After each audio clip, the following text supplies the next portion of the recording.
জীবনের প্রতিটা মুহূর্ত হোক গোলাপের মতো সুন্দর। ভালোবাসা হলো সেই গোলাপ যা চিরদিন ফুটে থাকে। গোলাপ হলো রক্তলাল, ভালোবাসা সৌরভী। আসসালামু আলাইকুম, আমি সাথে আক্তার চলে আসলাম আরেকটি ভিডিও নিয়ে। আশা করি আজকের ভিডিওটা ভালো লাগবে, কোথাও স্কিপ করবেন না, ভিডিওটি জুড়েই থাকবেন। আজকে খুব সকাল সকাল উঠেছি, তারপরে চলে আসলাম। আমাদের এখানে নতুন একটা গার্ডেন হয়েছে, তো ফুলের গার্ডেন। তো এখানে সব ধরনের গাছ পাওয়া যায়। তো এটা লটাখোলা নতুন বাজার, এটা দোহারের মধ্যেই পড়েছে। আর এটা আমার বাসার খুবই সামনে।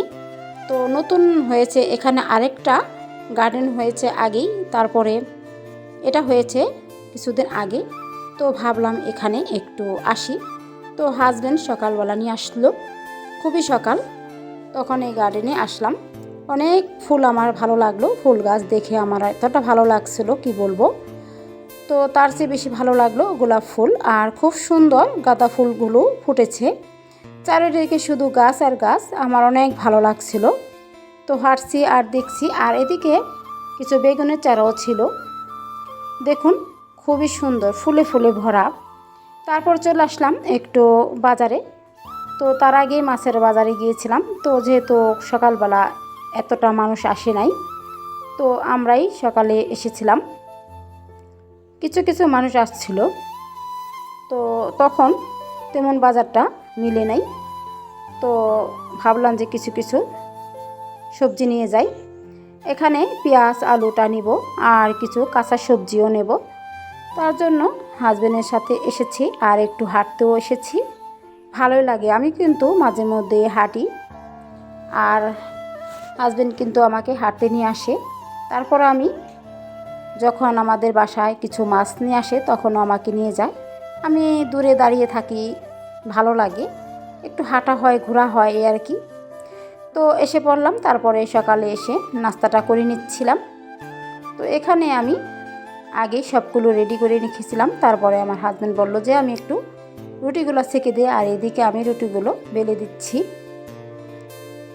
আসলে এই কাজগুলো করলে আমার অনেকটা সাহায্য হয়, মাঝে মধ্যে আমাকে করে। তাছাড়া আমার হাজব্যান্ড কিন্তু সব কাজই পারে, রান্না বান্না, রুটি বেলা বা রুটি সেকা, এগুলো পারে। তো এগুলো আমরা সবগুলো সেকে নিলাম, এখন সকালে নাস্তাটা করছি। তো সবগুলো রুটি বানিয়ে এরকম বাস করে নিয়েছি, যাতে শীতের দিন অনেক সময় যেন গরমটা থাকে। আর এখানে ভাজি করেছি গাজর আলু আর সবজি দিয়ে, আর এখানে একটু সবজি ছিল কালকে, সেগুলো দিয়ে সকাল নাস্তাটা করে নিলাম। এখন বাজারটা দেখিয়ে দিচ্ছি কি কি বাজার করেছি। তো এ পর্যন্ত আপনারা আসছেন হয়তো ভিডিও দেখতে দেখতে, ভিডিওতে লাইক দিতে ভুলে গেছেন। তো প্লিজ আপু ও ভাইয়ারা আমার ভিডিওটা দেখে একটি লাইক দিবেন। আপনাদের লাইক আমার ভিডিও একে অন্যের কাছে পৌঁছে যাবে। আর ভিডিওটা দেখে সুন্দর একটা কমেন্টস করবেন, আমার ভালো লাগবে।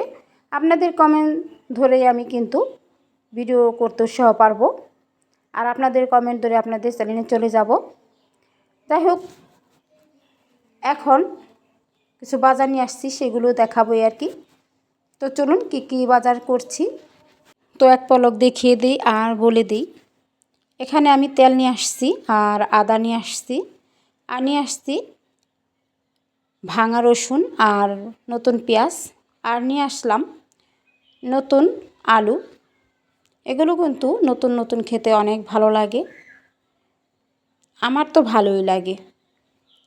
আরও সবজি আছে কাঁচা সবজি, সেগুলো একটু দেখাবো, কিন্তু যখন দেখাই তখন ভালোই লাগে, আর যখন দেখাতে চেষ্টা করি তখনই দেখি যে পলিথিনে গিট, এই গিট খুলতে খুলতে অনেকটাই সময় লেগে যায়, আমার কিন্তু অনেক বিরক্ত লাগে।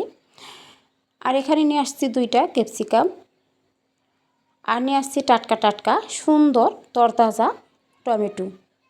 টমেটোগুলো কিন্তু অনেকটাই টাটকা আর তরতাজা। আমি কিন্তু দূরে দাঁড়িয়েছিলাম, আর আমার হাজব্যান্ড কিন্তু সব নিয়ে আসছে।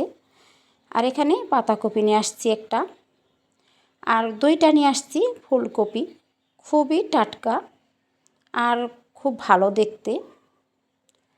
এখানে কোনো কোনো সবজি নিয়ে আসিনি, তরতাজা। আর 3টা পেঁয়াজ কলি নিয়ে আসছি। পেঁয়াজ কলি কিন্তু নতুন নতুন খেতে অনেক ভালো লাগে। আর এখানে 2টা তুম্বা বেগুন নিয়ে আসছি। এই তুম্বা বেগুন কিন্তু ভাজা করলে আমার অনেক ভালো লাগে। তো এগুলো দেখিয়ে দিলাম, আরও কিছু আছে সেগুলো দেখাবো। তো ভিডিওটি জুড়েই থাকবেন, কোথাও স্কিপ করবেন না, তাহলে মিস করবেন। আর এখানে টাটকা টাটকা দেখতে পাচ্ছেন, খুবই টাটকা বেগুন নিয়ে আসছি। আমার অনেক ভালো লাগছে, যেহেতু আমি নিজে ছিলাম সেখানে। আমি কিন্তু মাঝে মধ্যেই আমার হাজব্যান্ডের সাথে আমি যাই, দূরে দাঁড়িয়ে থাকি।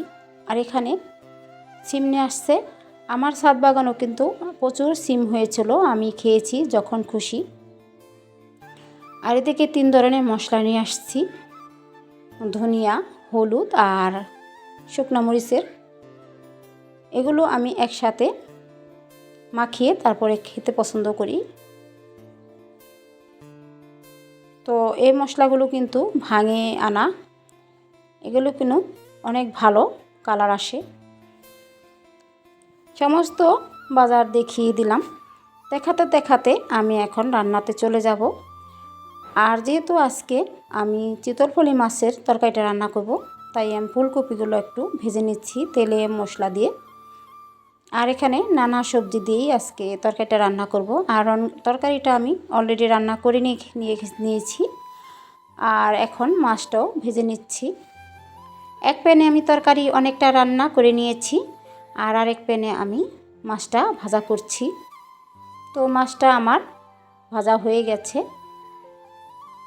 এখন আমি তরকারির মধ্যে দিয়ে দিচ্ছি। এভাবে আর কি তরকারিটা রান্না করলে আমার মনে হয় যেন শর্টকাট হয়েছে, খুবই তাড়াতাড়ি হয়েছে। তার জন্য এভাবেই আমি তরকারিটা রান্না করি অনেক সময়। আসলে বাসা অনেক রান্না করি, তো অনেক সময় বিরক্ত হয়ে যাই। যাই হোক, কেমন হয়েছে অবশ্যই কমেন্টস করবেন, আমার ভালো লাগবে। আর আজকের ভিডিওটা কেমন হয়েছে সেটাও কমেন্টস করবেন। আপনারা কিন্তু ভিডিও দেখেনও না, ভিডিওতে কমেন্ট করেন না আর লাইকও করেন না। তো দয়া করে ভিডিওতে লাইক দিবেন। তো রান্নাটা এর মধ্যে আমার হয়ে গিয়েছে। অফ ক্যামেরায় কিন্তু অনেক রান্নাই করে নিয়েছি, যেটা আপনাদের দেখানো হয়নি, দেখিয়ে দিচ্ছি। এখানে সবজি রান্না করেছি টমেটো এবং সবজি দিয়ে। আর এখানে ভাজি করে নিয়েছি গাজর আলু দিয়ে। আর এখানে টমেটো এবং বেগুন ভাজা করে ভর্তা করেছি। এই ভর্তাটা অনেক মজা লাগে খেতে। আর এখানে বেগুন ভাজাটা করে নিয়েছি। আর এখানে বেগুন, আলু, ফুলকপি, সিম এগুলো দিয়ে আমি ফলি মাছের তরকারিটা রান্না করেছি, মাছটা ভেজে নিয়েছি। আর এখানে পাতাকপি ডিম দিয়ে ভাজি করে নিয়েছি। আমার অনেক ভালো লাগে। তো রান্না বান্না করে নিয়েছি। তো কেমন হয়েছে অবশ্যই কমেন্টস করবেন, ভিডিও জুড়ে থাকবেন। সবাই ভালো থাকবেন, সুস্থ থাকবেন। ভালো লাগলে চ্যানেলটি সাবস্ক্রাইব করে পাশে থাকবেন। ধন্যবাদ সবাইকে।